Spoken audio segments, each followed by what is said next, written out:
Okay, hi everyone. I haven't posted in a while. I have been on quite a journey with my diabetes. I was following Durian Rider's protocols starting in about July, maybe June or July. And I have a lot of information that maybe could be helpful to someone else. So I was super low fat. I was eating a lot of fruit in the morning. Now I'm diabetic and I'm, from what I'm learning, highly insulin resistant. Now I am really happy that I found a plant-based doctor who's working with me.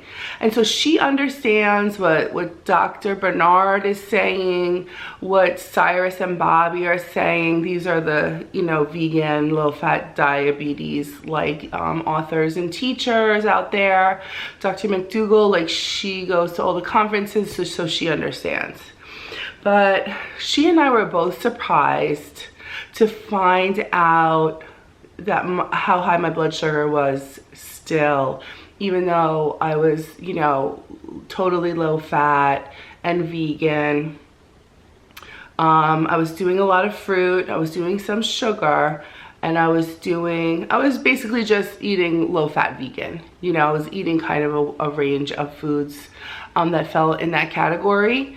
And a lot of people that switch to that end up getting, their A1Cs end up going down. And it's like easy riding once they make that switch. And I had made that switch, and unfortunately my blood sugars were getting higher and higher and higher. However, I was losing weight. I was averaging about 5 pounds a month of weight loss, and I felt generally good. I didn't feel any symptoms. I didn't feel anything in my feet tingling. I didn't have any, energy issues. I generally felt very good. Eventually, so now it's December, by late October, I think I would say, I was feeling pretty achy. My joints were aching. I do feel like I was protein deficient. Now I know a lot of vegans have opinions about that, but I don't know. I'm just gonna go from my own experience. I felt like I was having muscle wasting as well as cognitive issues, meaning I couldn't remember a lot of things. It could have been from the high blood sugars, but I definitely was feeling like protein deficient. I felt like, because I'm generally a very muscular person, and I felt like I didn't have the strength in my legs that I used to have, and I was really starting to feel like I was gonna need some kind of meat soon. And so that's what I eventually did. I think it was at the end of October, around that time, early November maybe, that I decided to switch. I'm like, I just gotta get these blood sugars down because they were very high. Even though I wasn't eating any fruit or candy or anything sugary anymore, the blood sugars weren't coming down. They were just riding really high, over 300, and it had to change. So I decided to go low carb, and I ended up going to a different doctor, and I got put on a different medication, Jardiance, and made a world of difference. My blood sugar went down to 170 the first day that I was on it.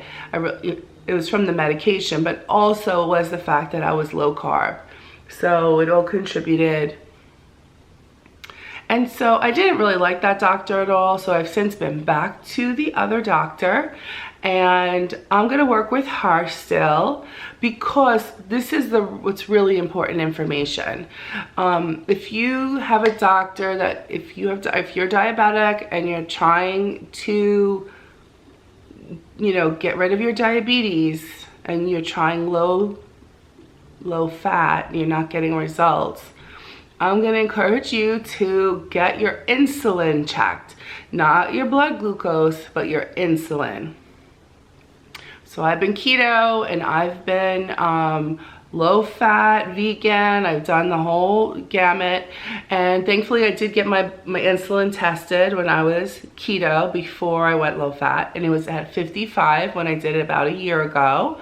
And then over the few months that I was eating low fat, vegan, and working with this doctor, they would check it regularly. So I went from, the first time they tested it, I had already been down to 23 from eating low fat for a few months. And then a month or 2 months later, I was down to 20. And the last time I had it checked in September, I believe, it was 17. And 10 or below is the normal healthy range. So I had gone from 55 when I was keto down to 17, having been on a low-fat diet for a number of months. And so then I went back to doing keto this whole month of November, and she rechecked my insulin last week, and I'm already back up to 41. My insulin's at 41, going back to eating fat and meat. So, and I haven't lost a pound being keto. And so here I am. So I am now going to not do any of these extreme diets. I am going to do, I guess you could compare it to a Pritikin diet. Pritikin, and also there's another guy who I can't think of his name right now. But it's basically a low-fat diet, complex carbohydrates, including some animal protein, a few times a week. And so the most important thing for me, because I want weight loss, is to keep it as low fat as possible. So I'm planning on sharing that here on this channel. And I've not had a great record of keeping up with sharing YouTube content, but I'm going to see how I do with this new protocol, talk to you guys about what I'm eating and my progress in order to help somebody else, hopefully. And yeah, because I feel like this is really great information, because I've done a lot of searching for information and it's confusing. There's two camps, so it's hard to find information that's in the middle, because I feel like either people are like hardcore like low carbers, or they're hardcore like low fat vegans. And like, no, I don't feel like there's a lot of information for anyone to criticize, what's not working in either protocol. It's like, rah, rah, rah, our way is the best way. And it's like very difficult. So I'm here to share my journey that I hope can be helpful to others, and hopefully find some really amazing food. I love to cook, hopefully find some amazing food to share along the way. And also, but right now, I'm not doing a ton of recipes. I'm just doing really simple and yummy things. Now, I simply had baked French fries with a little chickpea salad for my breakfast.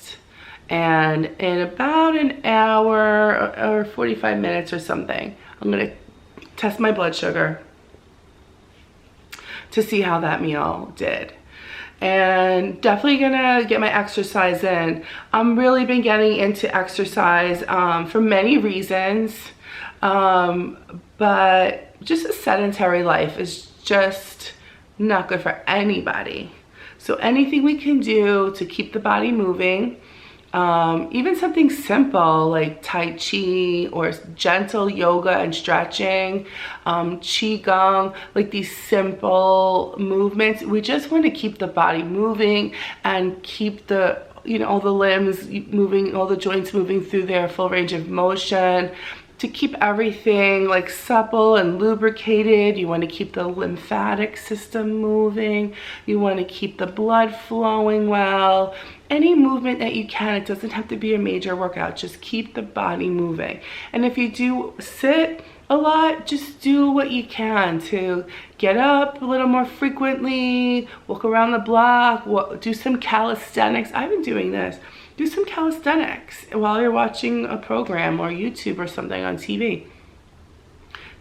Just move the body. and be gentle and notice that it feels good. It doesn't have to be torture. Find things that are pleasant for you. And so that's something, because I can be really sad if I don't have like a lot to do on my agenda. I love just sitting on the couch, and you know, it's not the healthiest thing for my body, because in the end it just doesn't feel good. But for your blood sugar as well, the muscles are really important to use up the blood sugar, so it's not just sitting there in the blood. So I'm trying to think. That's where I'm at for now. Just a little update. And you know, by the way, Durian Riders, I'm not against what Durian Riders teaching, or any of these low-fat vegan teachers out there.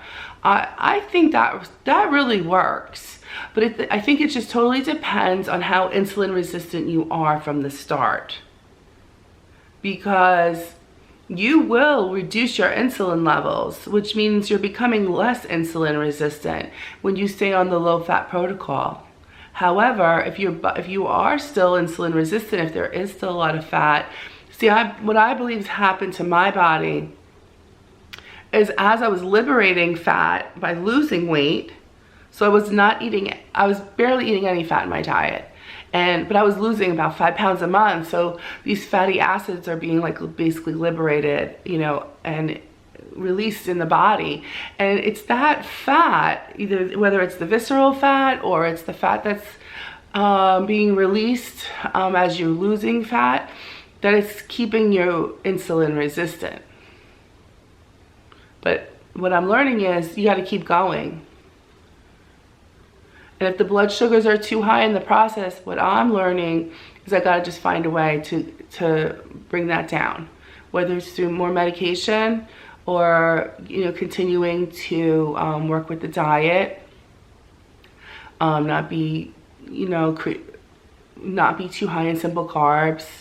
The way there's a woman, Glucose Goddess, on Instagram that I follow, and there's a few people out there. There's another guy, I don't remember his channel, his Instagram, but that they talk about like the order that you eat things can help balance your blood sugar as well. Like if you eat your salads, your fibers, vegetables first, your proteins first, and then eat your starches after, that slows down how it's going to hit your body, so that will keep your blood glucose from spiking, moving the body. There's a few ways to manage. For me, I needed a different medication, and I'm really, really grateful that I have it, even though I'm totally not a medication person. But at this stage of my life, I'm like, yeah, this feels important to keep it stable while I get the fat off of my body, and you know, get rid of all the excess insulin, get down to a normal range, and you know, hopefully the blood sugars will be more stable then as I stay on this lighter diet. And yeah, that's what it looks like right now. So I will share what I'm eating. I feel like channels like this are not as popular with people because they're not an extreme. This isn't like, oh, totally vegan or keto with like, this is gonna be like a channel where I'm being really truthful and, you know, sharing with you guys what works. And it's gonna be a mixture of lighter vegan fare, higher in healthy carbs, as well as adding some animal protein in there. And I don't know, it feels like it's not as sensational as these bigger diets, but don't we want to just, you know, have another option and find what works? And that's what I want to share with you guys. Okay, thanks for listening.